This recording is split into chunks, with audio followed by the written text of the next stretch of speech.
Tell me a little bit about the scope of things this week as far as spring break goes. How many folks are coming, where they're coming from, what they're doing, that sort of thing. We have 1,700 students here from about 15 different states that are here to do work projects and to do our backyard Bible clubs, which we call Rainbow Express. They're doing Rainbow Express in 132 different locations this week. I think we've had about 3,000 in attendance every day, children, and over 70 salvations so far. All right, let's do hiding under a bush, and then we'll let Satan spit out one more time, okay? Hey, so you can sing, right. I'll hear you. Hiding under a bush, oh no! I'm gonna let it shine. Hiding under a bush, oh no! I'm gonna let it shine. Hiding under a bush, oh no! I'm gonna let it shine. Let it shine, let it shine, let it shine. all right. Won't let Satan get out. I'm gonna let it shine. Won't let Satan get out. I'm gonna let it shine. Won't let Satan get out. I'm gonna let it shine. Let it shine. Let it shine. Let it shine.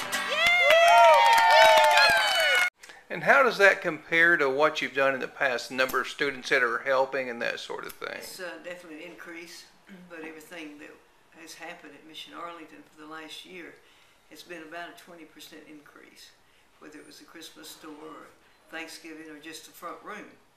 And then apartment managers and owners are continuing to say, come up here, and then we pray and we pray, ask God to send people to help us reach the people in the fields. And because obviously if God invites these folks here, He's got a plan for them. And so they're leading people to Christ. Some talked to a young lady the other day, and she'd never led anybody to Christ before. So this was a monumental moment for her because she said, I've never had the chance to do this before. And this must be some logistical kind of a masterpiece to put together work projects for all these folks. Yeah, that's how you know God did it and is doing it, because no man could do this. And so do you have to recruit folks, or is there enough folks that they just show up on their own? How does that work? I tell them we've never invited anybody, but God does. And so that makes the invitation even more special. Give me an idea, Jim, of what it is a typical day might be like for one of the college students that are here helping.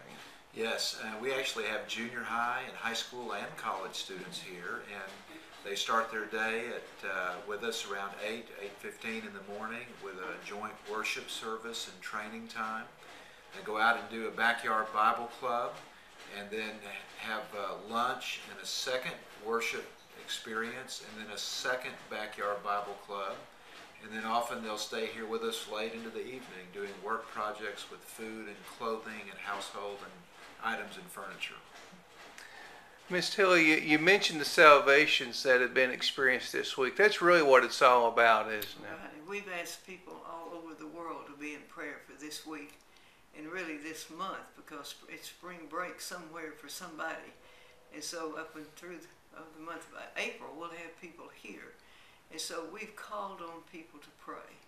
Pray for the salvations, for us to be able to disciple, baptize, grow the leadership up, and then it multiplies. And it looks a lot like the New Testament church.